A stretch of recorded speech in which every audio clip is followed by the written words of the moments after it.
Hi guys, this is Androidpipe.com and I'm here with a game called Dungeon Hunter 4 from Gameloft, available for free, tested on the Samsung Galaxy Tab 3 10.1. In case you're not familiar with this game, well, it's an action RPG, also a dungeon crawler, where you have to fight demons, keep doing some grinding, unlock new weapons, upgrade them, use various charms, and sometimes the game can be unfairly difficult. You'll be grinding like crazy, but the graphics are worth it and the story is not so bad. You have 4 classes to choose. Some of them like to fight up close, some of them like to fight from the distance. So let's see. I'm in a World Mage Academy right now, and let's see the battle system. As you can see, I'm using a virtual thumbstick on the left side and a button on the right that allows me to slash enemies. You also see that I have some special abilities here. Let's see them in action.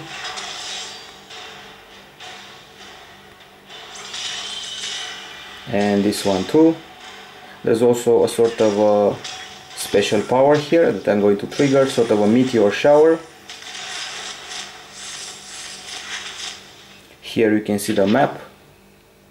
There is a slight lag on this tablet. It's a dual core Intel CPU tablet, maybe that's the cause. Here you can see the character's profile. You can go to the shop in order to do some shopping. You can get some new weapons, some new helmets, some new armors, gauntlets, sandals, and various other items, including rings, masks, and you can also get potions. By the way, you'll get potions every few hours or every day, if I'm not mistaken. This is my inventory and the items I have so far. And as you can see, there is a special slot on each weapon where you can place certain magical stones or charms that will influence their abilities. These are the charms. You can also merge them for higher power, swords, helmets, and so on. You also have your skill set list, active skills, passive skills, and you can spend your skill points wisely and unlock new skills. As I said, there is a slight problem with the lag in this game.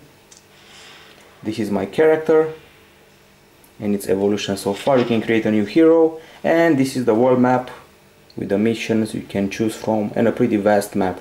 You can also do some multiplayer, player versus player. You can do some co-op, but for now let's do some old-fashioned dungeon crawling. This is the second wave of enemies, and I have a full inventory, so I must increase the size of my pouch in order to get more items.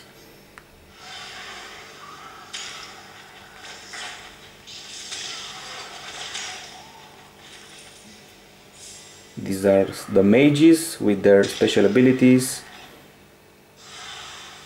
and now we should be able to proceed or fight some more enemies. That's all you can do in this game. You're going to grind to get more money and more abilities. Some of the opponents are tougher than others, especially the wizards and the necromancers. When you're going to use a ranged attack character, like an archer or something like that, you're going to shoot from the distance rather than play up close, as I'm doing right here.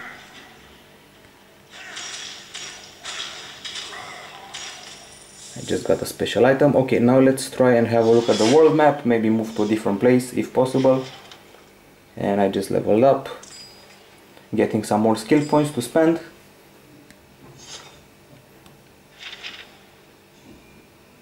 You can also take quests from various characters. This is a co-op level that you can play. And these are your tasks. You can find the Grand Abbot in the archives. You get special offers every now and then. It's a bit annoying once you get stuck, and once you do transition from a level to another, you're offered all sorts of items, or better said, you're spammed with items and special offers, and you're encouraged to spend as much as possible. The idea is to hack and slash, but sometimes you get stuck. There's a certain level at the beginning of the game where you get assaulted by necromancers and you really need hardcore items, so you'd better be grinding. The two resources of the game are the gold and the gems. The gems are pretty hard to come by. The game has some pretty serious story and dialogue. And let's see what we have here. Apparently there's also a night and day transition, since earlier this area was lighted and now it's dark. You can chat with various characters, go to some shops. You can also do a bit of crafting. Here's an example of chatting and shopping. Now let's actually find someone to talk to.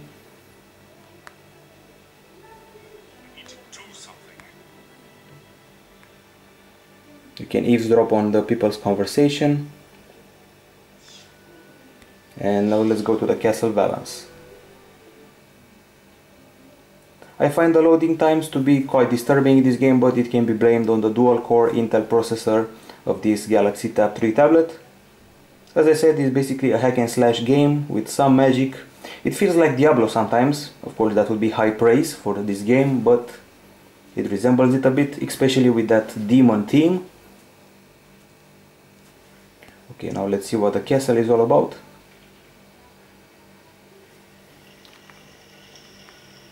Apparently, the king, queen and their servants have been killed.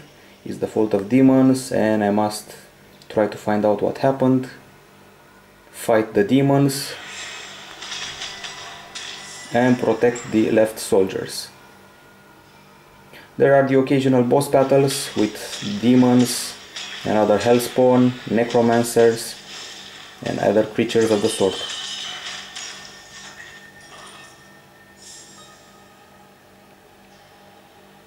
This game feels much more like a dungeon crawler compared to the predecessor. Dungeon Hunter 3 lost its dungeon crawling roots, but in Dungeon Hunter 4 you're back to doing that. Some people may like it, some people may not. As I said, you can also play in multiplayer if you want PvP action. This is a more hardcore battle, so I'm going to use magic. And let me show you what crafting is all about. Pretty annoying lag. Once again, I recommend the stronger device than a dual-core Intel tablet. So this is crafting. You need these materials to craft stuff, these rocks. You can also transmute them. You need 3 of a kind to make 1 of another kind. You can create these stuff swords, helmets, armors and stuff like that. Also have your settings. SVX volume, combat, text, language and visual quality that you can alter to make the game run smoother. Okay, so let's continue the adventure.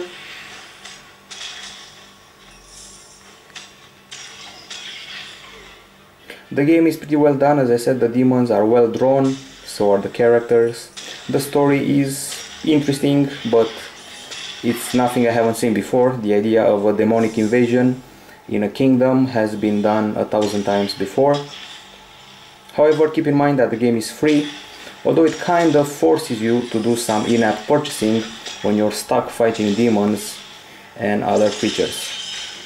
Okay, so the game is Dungeon Hunter 4, and with the too much in-app purchases and those timers, so when you want to do an upgrade, you're forced to wait hours. When you want to give up a charm from a weapon, you're forced to wait hours. There are lots of timers.